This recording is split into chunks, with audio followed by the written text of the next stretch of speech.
पहला पत्रस 4:10, जिसको जो वरदान मिला है परमेश्वर के नाना प्रकार के भले भंडारियों के समान, परमेश्वर ने जो वरदान दिया काय के लिए दिया? कितने के पास वरदान है? आपको समझ में आ रहा है? आप सबों के अंदर परमेश्वर के वरदान है। आइए यहाँ पर लिखा है, जिसको जो वरदान मिला है वह उसे परमेश्वर के नाना प्रकार के अनुग्रह के भले भंडारियों की नाई क्या करे?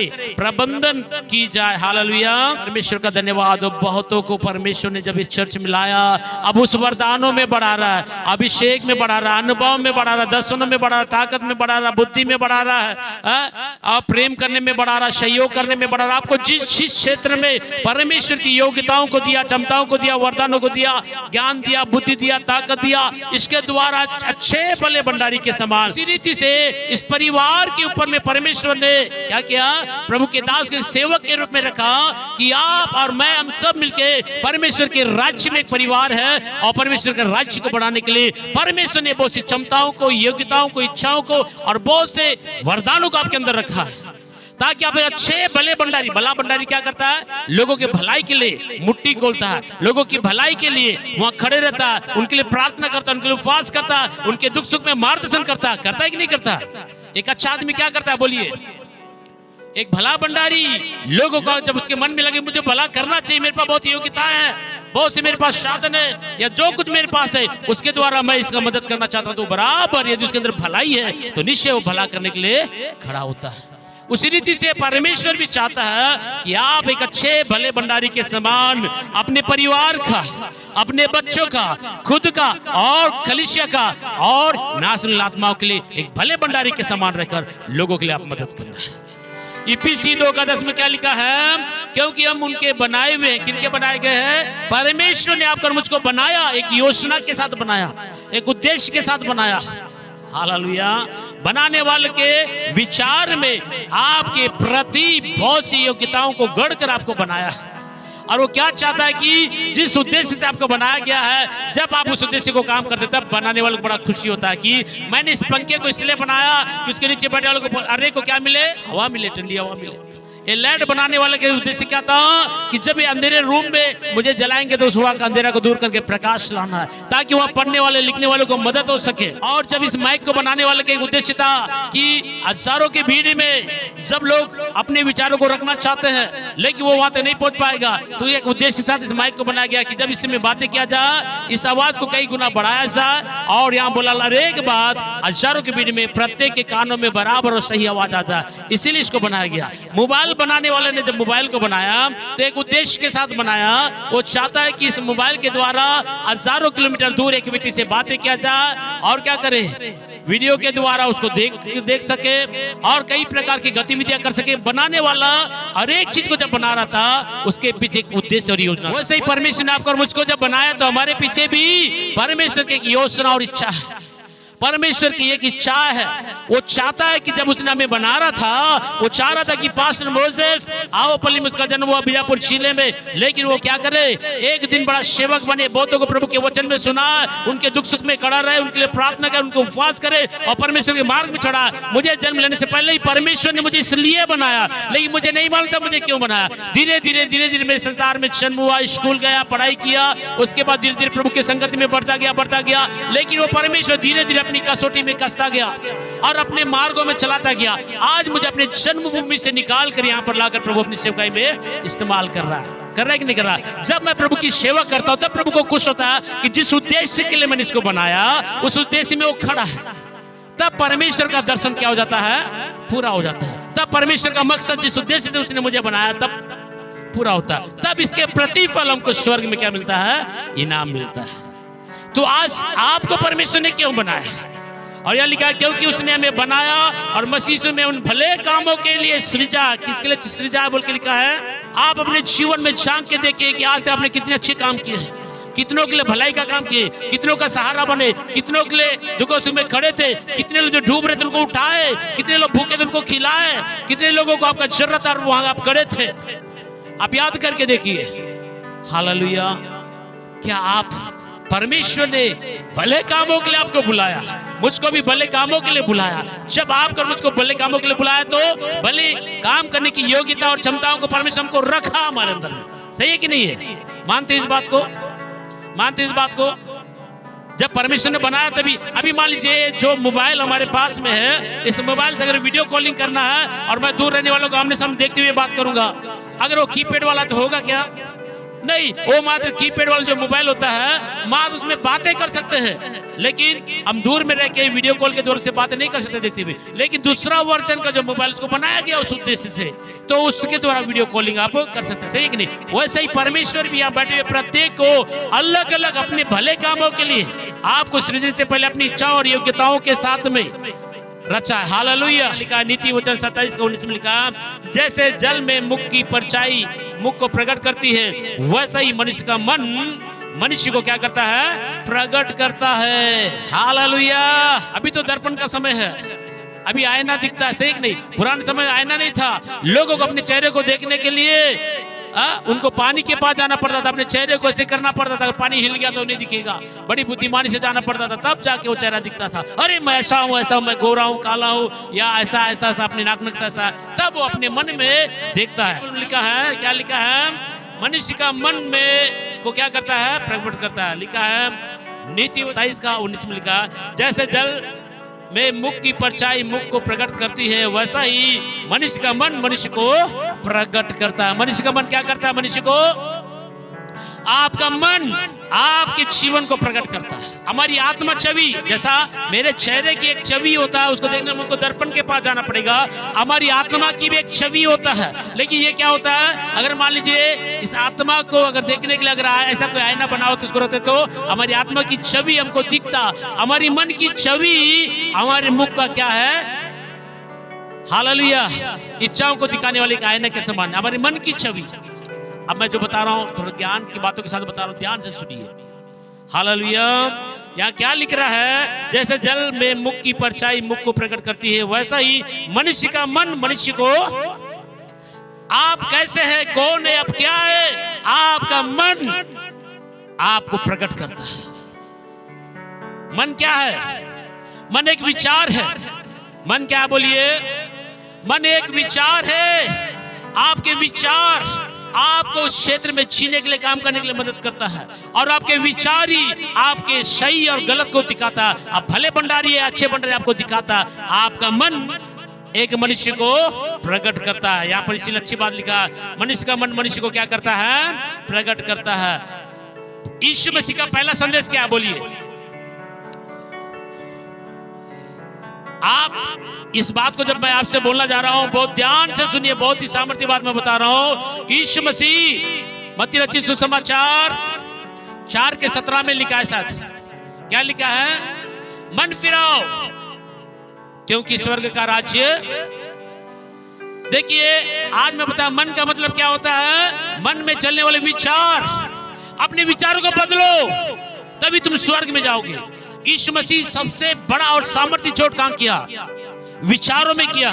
मन बदलो, विचारों को बदलो तो तब तुम स्वर्ग में जाओगे, क्योंकि तुम्हारे विचार शारीरिक है, संसारिक है, शैतानिक है, इस संसार के विचार है, इस विचारों के द्वारा तुम स्वर्ग में नहीं जाओगे। तो मैं आज आपसे एक चीज बताना चाह रहा हूं, विचारों की सामर्थ्य क्या है? विचारों की सामर्थ्य एक बहुत बड़ी ताकत है। यही विचार आपको गरीब रख सकता है, यही विचार आपको धनी बना सकता है, यही विचार आपको कंगाल बना सकता है, यही आपको संपन्न बना सकता है, यही विचार आपको बीमार रख सकता है, यही विचार आपको क्या कर सकता है? चंगा कर सकता है, यही विचार आपके जीवन परिवार को दुख में ले जा सकता है, यही विचार आपको संपन्न बना सकता है। विचारों की सामर्थ्य को आपको जानना पड़ेगा। इसीलिए यीशु मसीह ने बोला मन बदलो, विचारों को बदलो। हमारा विचार ही हमारे जीवन को तय करता है कि मैं कैसे जीने वाला हूं, मेरे जीवन में क्या उद्देश्य है। हमारे विचार में जो आता है वही हमारा शरीर काम करता है। मानते इस बात को? हमारा शरीर बोलता है आज मुझे अच्छा नहीं लग रहा है, हमारा विचार जैसे बोलता है वैसे हमारा शरीर प्रतिक्रिया देता है। तो यीशु मसीह ने सबसे पहला जो शब्द बोला है, विचारों को बदलो, मन फिराओ। हमारे मन में जो विचार है इसको बदलने की जरूरत है। विचारों की सामर्थ्य इतनी पावरफुल है, एक मनुष्य को जो बर्स में है, शून्य में, उसको हीरो बना सकता है, और उसके विचार अगर गलत है जीवन पर उसको दुख में ले जा सकते हैं। विचारों की ताकत मैं आज आपको बताना चाहूंगा। आपका विचार आपको करोड़पति और अरबपति बना सकता है। उस विचारों के अंदर जब आप चलना स्टार्ट करेंगे तब आपको बड़ी सामर्थ्य की बात सीखना पड़ेगा। हालेलुया। विचारों की सामर्थ्य क्या है आपको समझाने के लिए मैं बताना चाहूंगा।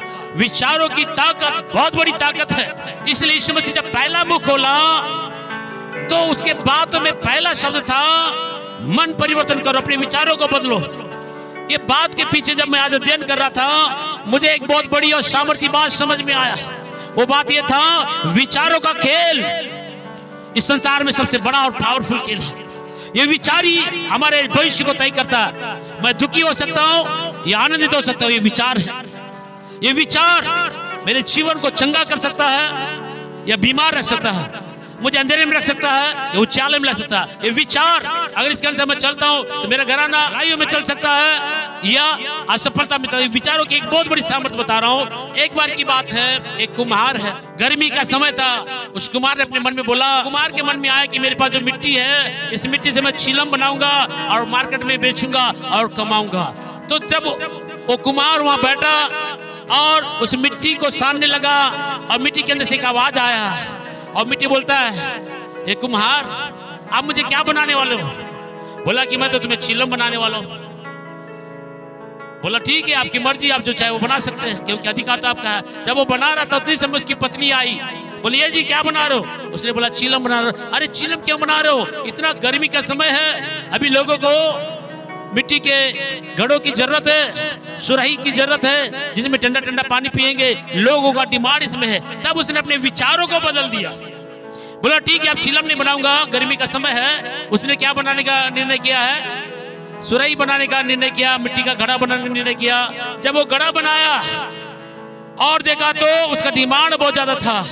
तब मिट्टी से एक आवाज आया, एक कुम्हार जी आप तो बोल रहे थे कि आप क्या बनाएंगे,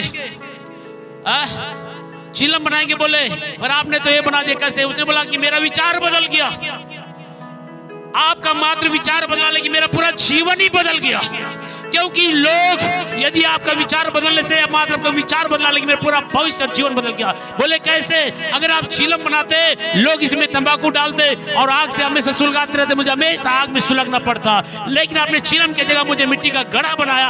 अब इसमें लोग ठंडा पानी डालेंगे तो मैं भी ठंडा हो जाऊंगा, पीने वाले का दिल भी ठंडा हो जाएगा। आपका विचार बदला लेकिन इस विचारों के द्वारा मेरा पूरा जीवन बदल गया।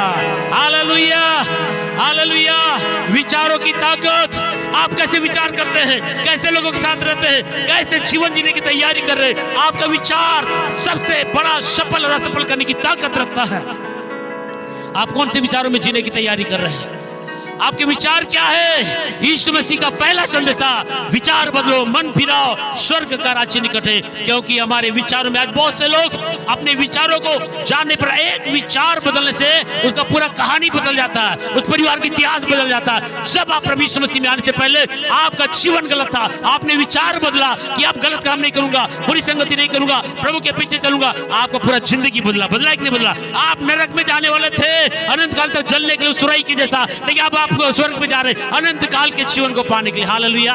आपका विचार बदला, आपका तकदीर, आपका भविष्य सब बदला। बदला कि नहीं बदला? विचारों की ताकत एक बड़ी ताकत होता है। हालेलुया।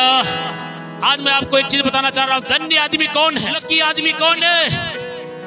हालेलुया। कौन है लकी आदमी? किसको बोलते हैं धन्य आदमी? अगर आप बाइबल के अनुसार देखेंगे तो लकी आदमी के बारे में अब हम लोग कुछ बातों को सीख सकते हैं। भजन संहिता 1 का 1 और 2 को पढ़ेंगे तो वहां लिखा है, धन्य वे है, लकी आदमी वो है। आज इस संसार के अंदर लकी आदमी कौन है? उससे पहले मैं आपको बताना चाहूंगा इस संसार के अनुसार लकी आदमी कौन है। प्रकाश विभाग के 3 का 17 पढ़िए, फिर हम उसको पढ़ेंगे। वो कहता है, मैं धनी हूँ, धनवान हो गया हूँ, मुझे किसी वस्तु की घटी नहीं है, और यह नहीं जानता कि वो अभागा है, तुच्छ है, कंगाल और अंधा। किसको बोल रहा है परमेश्वर वचन?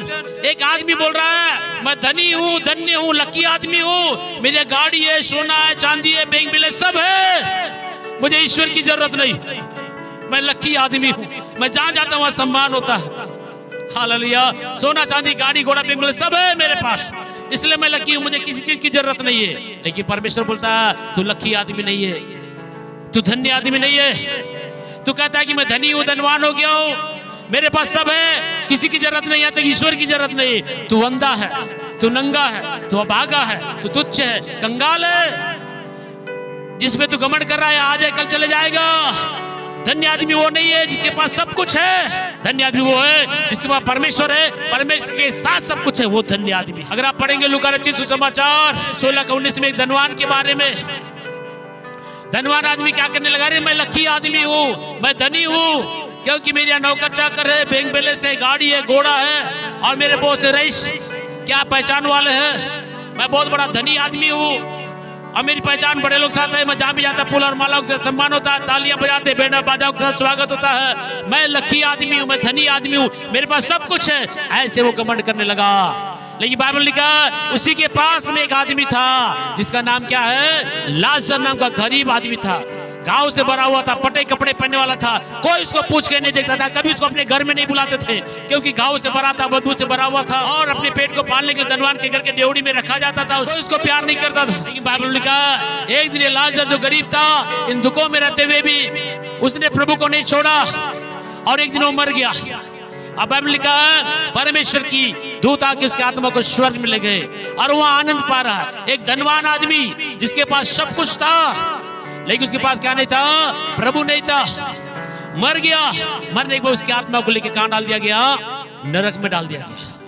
और नरक में जाके धनवान बोलते, प्रभु मैं यहाँ कैसे आ गया, अचानक देखा स्वर्ग में, अरे वो लाजर फटे कपड़े पहनने वाला, घाव से भरा हुआ, कुत्ते के घाव चाटते, वो वहां पर कैसे, उसको यहाँ होना चाहिए था, मुझे वहां होना चाहिए था। तब प्रभु ने बोला तो अपने जीवन में अच्छी चीजों को तो लिया, लेकिन प्रभु को पसंद नहीं किया। मैं धनी हूँ, धनवान हूँ, मुझे किसी चीज की जरूरत नहीं, बोला इसीलिए तू नरक में है। लेकिन उसने अपने जीवन में कोई उत्तम भाग को नहीं पाया, कोई उत्तम भाग को नहीं पाया, फिर भी वो प्रभु को नहीं छोड़ा, इसलिए स्वर्ग में आनंद मना रहा। हालेलुया।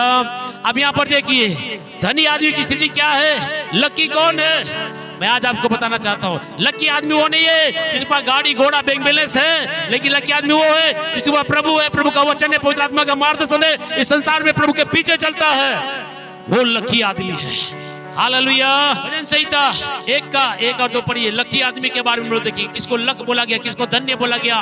क्या ही धन्य है वो पुरुष जो की युक्ति पर नहीं चलता और ना पापियों के मार्ग में खड़ा होता। ये 3 मार्ग में जो नहीं चलता वो धन्य है, ताली बजाइए। हालेलुया। धन्य आदमी कौन है, जो दुष्टों की युक्ति पे नहीं चलता, पापियों के मार्ग में खड़ा नहीं होता और टट्टा करने, ये लोगों को धन्य बोला गया है। आइए मत्ती 5:1-3 में लिखा, धन्य वे है जिनके मन दीन है। धन्य कौन है, जिनके मन दीन है। घमंडी लोग धन्य नहीं हो सकते। बाइबल के अनुसार धन्य कौन है, धन्य वे जो शोक करते, मसीह यीशु के लिए दुख तकलीफों को उठाते, शोक करते, निंदा को सहन करते, वो धन्य लोग हैं, क्योंकि उसे जीवन में स्वर्ग में अनंत काल का जीवन मिलेगा। धन्य कौन है, जो संसार में प्रभु के पीछे चलने के कारण उनके जीवन दुख और तकलीफ आता, शोक उठाते हैं, वो धन्य है, क्योंकि वे शांति पाएंगे। धन्य वे है जो मन के नम्र है, ताली बजाइए, क्योंकि पृथ्वी के अधिकारी बनेंगे।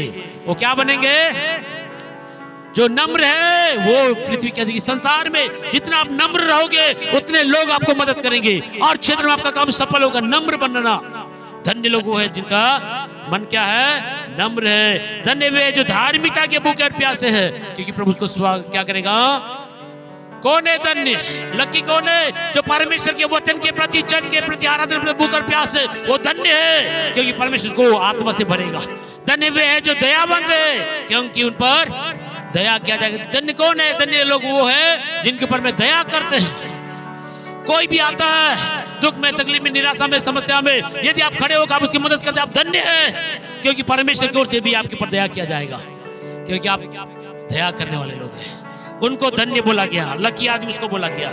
8वां में क्या लिखा है, धन्य वे है जिनके मन शुद्ध है, वही परमेश्वर को देखेंगे। कौन परमेश्वर को देखेगा, जिनका मन शुद्ध है, जिनके मन में परमेश्वर के विचार है, जिसके मन में प्रभु है, पवित्रता है, आज्ञाकारिता है, प्रभु का भय है, उसी को बोलते हैं जिनके मन शुद्ध है, वही परमेश्वर को देखेगा। हालेलुया। धन्य वे है जो मेल मिलाप कराने वाले हैं। मेल मिलाप करा, आज तो छोड़ने वाले 50 मिलेंगे, धन्य लोगों नहीं है। मेल मिलाप का मतलब क्या है, जहां दोनों का लड़ाई हो रहा है, जो परिवार में टूट हो रहा है, जो भाइयों में रिश्ता टूट रहा है, कलीसिया में रिश्ता टूट रहा है, परिवार में रिश्ता टूट रहा है, समाज में रिश्ता टूट रहा है, ऐसे लोगों को सुलह करने वाला धन्य आदमी है। बाइबल में तोड़ने वाले तो कानाफूसी करने वाला लिखा है। कानाफूसी करने वाला क्या है, परम मित्र में भी फूट डालता है। कानाफूसी करने वाला परम मित्र में भी क्या करता है, फूट डालता है। लेकिन धन्य कौन है, वे है जो मेल मिलाप कराते हैं। धन्य क्या है, धन्यता को आपको सीखना पड़ेगा। जो प्रभु यीशु के कारण सताए जाते हैं, सच्चाई के कारण सताए जाते हैं, पवित्रता के कारण सताए जाते हैं, वो धन्य है। अभी एक बहुत बड़े बाबा यूट्यूब में आए हुए हैं, हमेशा गेरुआ रंग पहने हुए रहते, बहुत अच्छी बात बोला। अरे सताते तो तुम्हारे सताव में भी मिलावट है, तुम इसलिए सताते हो क्योंकि राजनीति करना है। अरे सच्चे मन से सताव करो, पौलुस के समान दबा के सताव करो, तभी प्रभु आपको प्रकट होगा। ये डुप्लीकेट सताव है, आजकल का राजनीतिक सताव है। इसलिए क्या है, परमेश्वर की ओर से प्रभु का दर्शन नहीं मिल रहा। जो सच्चे मन से सताते हैं, दबा के सताते हैं, ऐसे लोगों से मिलने के लिए खुद प्रभु आता है। हालेलुया। और धन्य कौन है, लिखा है 11 में, धन्य हो तुम जब मनुष्य मेरे कारण तुम्हारी निंदा करे। धन्य कौन है, लकी आदमी कौन है, यीशु के कारण उसके जीवन में निंदा आता है, समाज में परिवार में उसको छोटा किया जाता है, तब हम रोते हैं।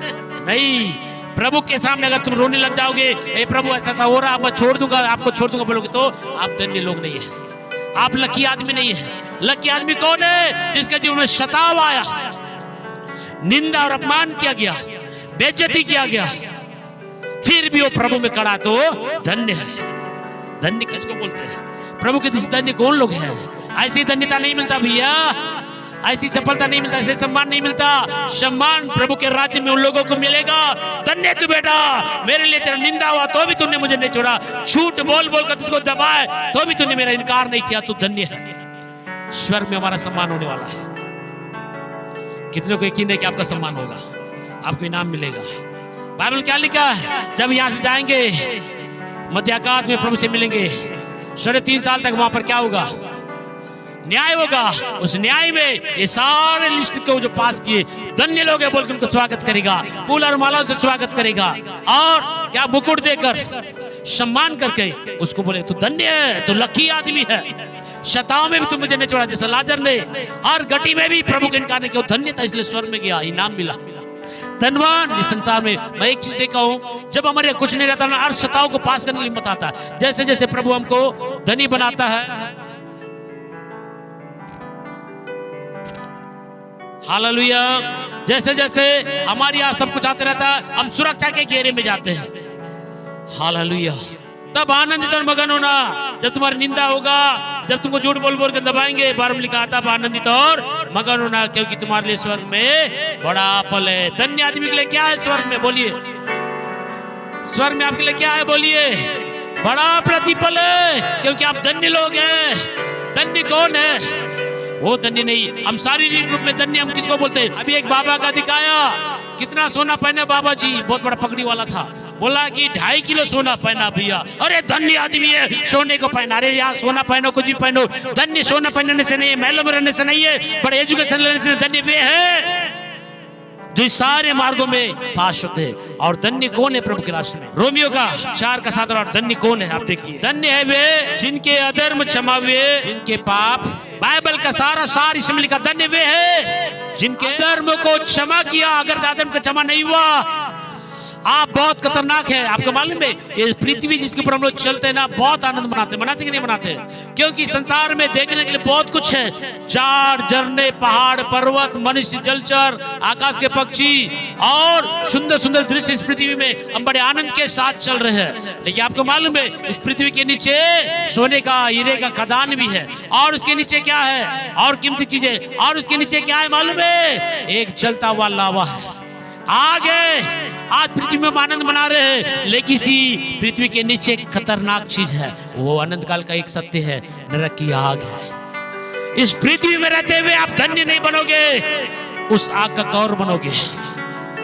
आज जो पृथ्वी हमको आनंद दे रहा है, इसी के नीचे आग का भंडार है, जिसको नरक की आग बोलते हैं।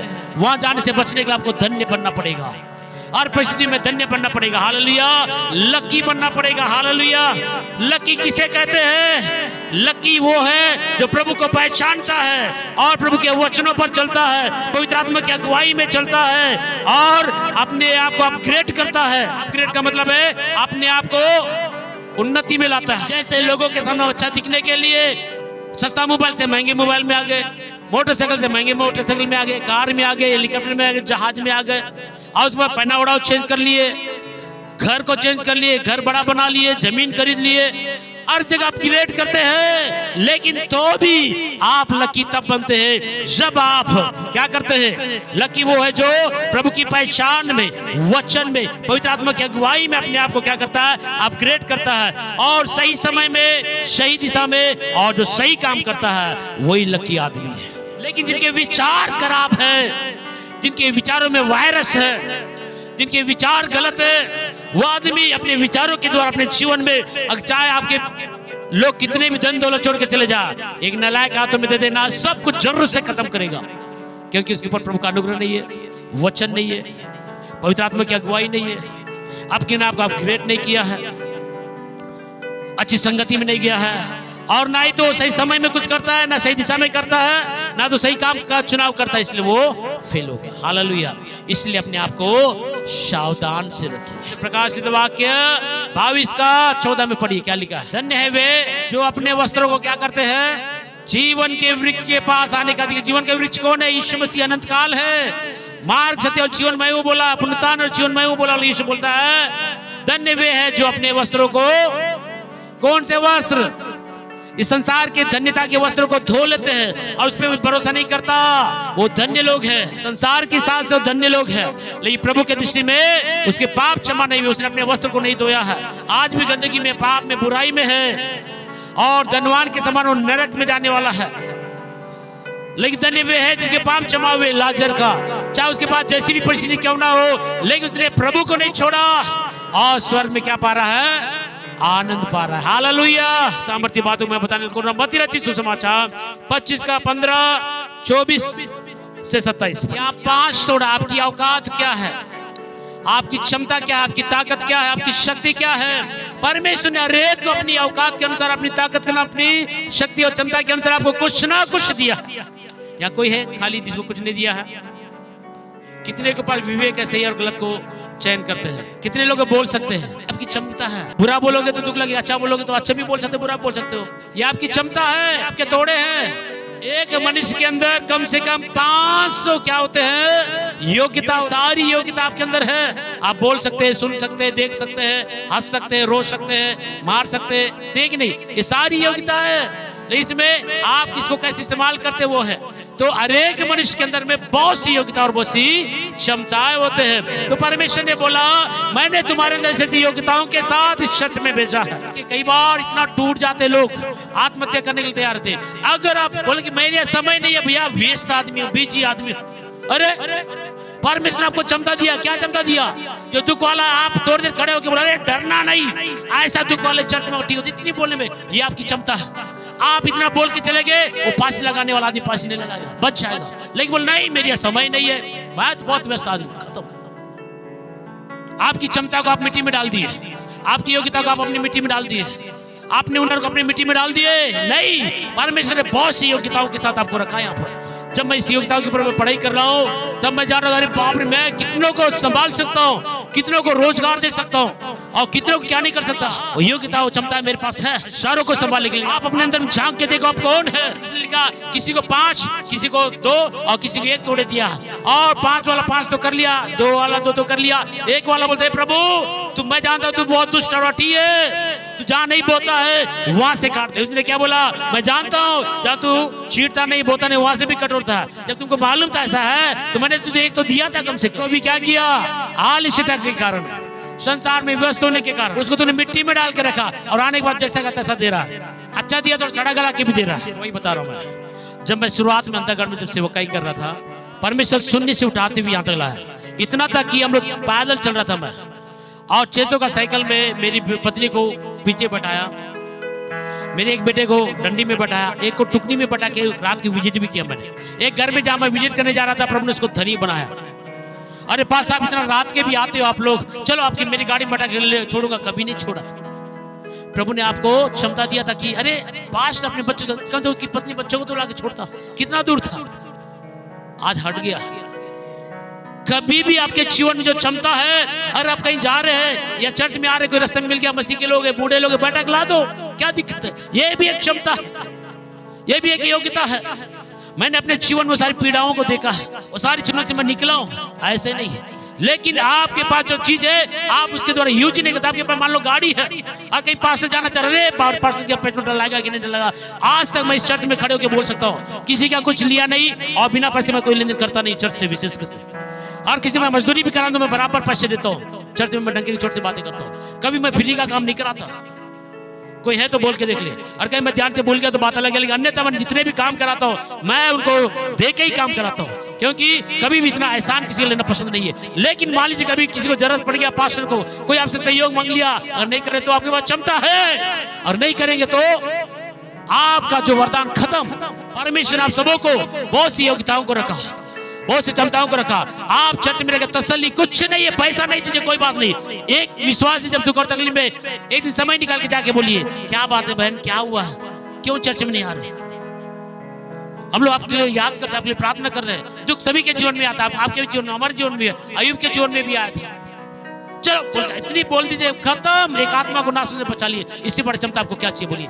दो शब्द बोलने के लिए अगर नहीं है, एक आत्मा अगर नाश हो रहा है, एक दिन बोलेगा धनवान आदमी आके एक चीज बोला, क्या बोला, हे उत्तम गुरु अनंत काल का जीवन जीने के लिए मैं ये सबको छोड़ स्वर्ग के राज्य में जाने, ये सबके साथ साथ में प्रभु को अनदेखा मत करना, बस इस सबको छोड़ दे और मेरे पीछे अनंत काल जीवन मिल जाएगा। अगर अनंत काल का जीवन का खोजी होता तो वो प्रभु के पीछे चलता, प्रभु को समय देता, चर्च को वक्त देता, वचन को वक्त देता, लेकिन उसके पास समय नहीं था, धनवान के समान हो गया और निराश हो गया। रे यीशु आप बोल रहे थे तो मैं पैसा दे देता, लेकिन मैं समय नहीं दे सकता हूं आपको। पैसा दे सकता हूं, गाड़ी दे सकता हूं, लेकिन मैं समय नहीं दे सकता। समय नहीं दिया तो क्या हो गया, निराश होकर चला गया। तभी समझ के बोला धनवान का स्वर्ग के राज्य में प्रवेश करना कठिन है, अनहोना है, ऊंट का सुई के नाके से निकल जाना सहज है। लेकिन धनवान क्यों, क्योंकि धनी आदमी पर समय नहीं था, बहुत दुख के साथ था। इसलिए यीशु मसीह ने और एक दृष्टांत बताया, वो एक वचन पढ़ लेंगे, मैं समाप्त कर रहा हूं, मेरे समय हो गया, लेकिन बहुत ही बड़ा सामर्थ्यपूर्ण है। लूका 16 का 2 से देखिए, बोलता है मैंने तेरे को एक काम दिया, जिम्मेदारी दिया है। एक धनवान आदमी बोलता है पढ़ा लिखा है, इसलिए बोल के मैंने तुझको क्या दिया है, एक नौकरी दिया, एक जिम्मेदारी दिया। क्या जिम्मेदारी था, मेरा लेन देन में कितना आ रहा है, कितना जा रहा है, कितना खर्चा हो रहा है, सब हिसाब किताब करने के लिए एक मुनीम को, मैनेजर को रखा गया था। और उसके बारे में जब मालिक ने सुना, क्या सुना है कि ये गड़बड़ी कर रहा है, तब उसके कान खड़े हो गए। मालिक अरे ऐसे करे तो मेरा धन, मेरा व्यापार चल, कितना भी अरबपति हो, अगर उनका मुनीम अगर 420 करने वाला रहे, इसीलिए ना मुनीम के पीछे ज्यादा पैसा देंगे, लेकिन अच्छे लोगों को रखते हैं, गलत लोग नहीं रखते, क्योंकि वहीं से लेते जाएगा तो हिसाब किताब गड़बड़ाएगा तो कितना भी बड़ा वो व्यापार खत्म हो जाएगा। तब उसने सुना कि मेरा मुनीम गड़बड़ी कर रहा है, उसको बुलाया। देखिए कई बार यहाँ पर सावधान रहिए, एक बात सिखाने के लिए इस टॉपिक को लिया। कई बार आज हमारे पास में अच्छी नौकरी है, धन्यवाद, अच्छी आवक है, धन्यवाद, अच्छा बैंक बैलेंस, धन्यवाद है, लेकिन इसी में आप कभी भी भरोसा करके रहते तो आप धोखा खा रहे हैं। सब कुछ एक दिन समाप्त हो सकता है। आर्थिक तंदुरुस्ती में आपको पढ़ाने वाला हूं, सिखाने वाला हूं। आर्थिक तंदुरुस्ती में एक बहुत बड़ी बात सिखा रहा हूं, क्या है सच्ची, क्या है योग्यता या औकात, वो है जो कुछ आज मेरे पास है, गाड़ी घोड़ा बैंक बैलेंस सब है, मान लीजिए संसार एक टेबल पूरा छीन के ले जाए मेरे पास से, तो भी शून्य से फिर वहां तक पहुंचने के लिए जो योग्यता मेरे अंदर है, हौसला मेरे अंदर है, वो सच्ची औकात है। धन नहीं, आज धन है कल चले जाएगा, आज नौकरी है कल चले जाएगा। कोरोना काल में कितनों का नौकरी चला गया, गया कि नहीं गया, व्यापारियों का व्यापार चला गया, नौकरियां चले गए, रोड में आ गए। फिर इसलिए आज जो ये वचन मैं सिखा रहा हूं वो बड़ी बात को बताने के लिए कर रहा हूं। इतनी अच्छी शिक्षा है, आप लोग ध्यान से सुन के समझ लिए तो आप बहुत आगे बढ़ेंगे। तो यहाँ एक धनवान, अब यहाँ पर उसको लगा रे बाप रे, अब तो नौकरी था, धन था, बैंक बैलेंस था, गाड़ी सब था, अब तो मेरे को चिंता नहीं था। लेकिन वो कभी सोच नहीं रहता ऐसा भी कभी समय आएगा। इसीलिए बोल रहा हूँ, धन पे, नौकरी पे, आवक पे नहीं, वो कभी भी आ सकता जा सकता है, वो रुकने वाला नहीं है। लेकिन ऐसी स्थिति में भी आपको क्या करना है, इस समझने एक बड़ी बात बताया, उसको मैं सिखाने कर रहा हूँ। पढ़िए। तब भंडारी सोचने लगा अब मैं क्या करूँ रे, मैं पैसे वाला हूँ, मेरे ऐसा तुम मजदूर आदमी, वो किसी दोस्ती नहीं कर रहा था। अब वो नौकरी चला गया, उसका दिमाग टला, अरे बाप रे, मैं तो इसमें बहुत आशा कर रहा था, अब ये जाएगा, कभी नहीं सोचा, ये तो जा रहा है, पर वफादारी से काम किया तो भी जा रहा है, कभी भी कुछ भी हो सकता है। इस बात को याद रखना, यीशु मसीह बड़ा बात सिखा। तो बोला कि अरे अब ये नौकरी चला जाएगा, मैं क्या करूंगा, आज तक तो मैं किसी मिल के नहीं था, किसी का मदद नहीं किया, किसी का साथ में खड़ा नहीं था, मैं तो अपनी दुनिया में मस्त रहता था, अपनी पत्नी, बीवी, बाल बच्चे, अपने कामों से कभी भी किसी को संगति नहीं किया। अब ये नौकरी जाएगा तो कौन मेरे को प्यार करेगा। अब लगा वाट। यीशु मसीह जब सिखाता है ना, बहुत बड़ी बात है, सिखाता है, आने वाले समय में कुछ भी हो सकता है। जब मैं इस बातों को सीख रहा था तब मुझे लगा प्रभु सही बात है, अगर मान लीजिए आज ये सेवा चल रहा है जिसके बदौलत मैं जी रहा हूं, कल के दिन सेवा बंद हो जाए, हो सकता है, प्रभु का वचन है, हो जाएगा बंद। होगा कि नहीं होगा? आने वाले दिन बाइबल छीन लेंगे, पास्टर को भगा दिया जाएगा, तोड़ दिया जाएगा, आम बात है, आने वाले समय हो सकता है। लेकिन यदि मैं आप लोगों से अगर मिलकर रहूंगा तो तब आप बोले मेरा पास्टर मेरे लिए इतना खड़ा था, आज उनके दिन बुरे हैं, मैं उनके लिए खड़ा होऊंगा। सही है कि नहीं है? हालेलुया। लेकिन मैं जानता हूं मेरा खुदा कभी नहीं छोड़ेगा, मुझे मालूम है, क्योंकि मैं जो काम कर रहा हूं प्रभु में वफादारी के साथ कर रहा हूं, मिलावट वाला काम नहीं कर रहा हूं। इसीलिए दुनिया छोड़ भी दे, खुदा कभी नहीं छोड़ेगा। और मैं जिसके लिए मेहनत किया मुझे मालूम है, इतनों में से अगर 5 लोग भी खड़े हो जाए, पास्टर जी जान रहा हूं अभी आप दुख में है, लेकिन मैं आपके लिए खड़ी हूं, इतना बोल देती हिम्मत आ जाएगा। और मैं दूसरी बात ये भी मैं जानता हूं कि मैंने अपने अंदर में से हौसलाओं को रखा है, बड़े बड़े आंधी तूफान से टकराया मेरा जीवन, बहुत से चुनौतियों को मैंने फेस किया है, देखा आज कुछ नहीं से फिर कुछ होने तक कभी मैं अपने जीवन में हौसला रखा, मैं आगे बढ़ सकता हूँ। इतनी योग्यताओं को परमेश्वर ने दी, इतनी क्षमताओं को दिया। मैं जानता हूं कि मैं शून्य से फिर उठना भी जानता हूं। पौलुस बोलता है मैं धनी में भी गरीबी में भी गिरना और उठना मैं सब जानता हूं। एक प्रभु का दास हर चुनौतियों में पीछे नहीं हटता, उसे मालूम है कि आने वाले समय में क्या क्या होगा। शिक्षा देना बड़ी बात है, सिखाए वाले को जीता भी है पास्टर। जब ये नौकरी मेरा चला जाएगा, अरे अब मैं ऐसा क्या करूंगा, यहाँ तो छुट्टी हो रहा है मेरा, लेकिन लोग अपने घर में रखे। अगर अब तक तो नहीं किया ऐसा संबंध दोस्ती नहीं किया, अब तो मुझे करना पड़ेगा। एक चतुर आदमी था, यहाँ लिखा चतुर भंडारी, बुद्धिमान भंडारी, समझदार भंडारी। वो जानता था कि यहाँ अब मेरा रोल नहीं है, अब तक यहाँ से मेरा सब कुछ चल रहा था, लेकिन अब यहाँ मेरा अब रोल नहीं, यहाँ से मुझे भगा दिया जाएगा। अब लोग अपने घर में, भैया आप कभी किसी का कोई मदद किए नहीं है तो कौन आपके दुख में खड़ा होगा बताइए। अब यहाँ पर अब मैं समझ गया, क्या समझ गया, आप यहाँ से छुट्टी होगा तो दूसरे अपने घर में तुरंत लेना है, क्या करना है। अब वो बुद्धिमान से लेन देन कर रहा है लोगों से, भैया अब तक तो मैं खड़क होकर जैसे करा था, अब ऐसा नहीं करूंगा। लोगों पर दया करने लगा, अरे यार ये आदमी पहले बहुत कड़स था, आजकल बहुत अच्छा व्यवहार कर रहा। तुरंत उसके प्रति लोगों का मन बदल गया। व्यवहार से लोगों का विचार परिवर्तन होता है। आप बोलने लगा ऐसे ऐसे कर लिया। उसके बाद यीशु ने उसके जीवन की निर्णय को देख के क्या बोला मालूम है? 9वां वचन पढ़िए। और मैं तुमसे कहता हूं कि अधर्म के धन से अपने लिए क्या बना लो बोला है, प्रभु भी देता। बाइबल का परमेश्वर अनाथ और विधवाओं का शुद्धि लेने वाला परमेश्वर है। गरीबों को जो मदद करता है, परिस्थिति में चाहे धनी हो गरीब, जो दुख और तकलीफ उसमें खड़ा होता है, उसके सहयोग करता है, परमेश्वर का सहयोग करता है। लिखा हुआ किसका सहयोग करता है? जो अनाथ गरीब और विधवाओं का जो शुद्धि लेता है, परमेश्वर को कर्ज देता है। लिखा है हालेलुया।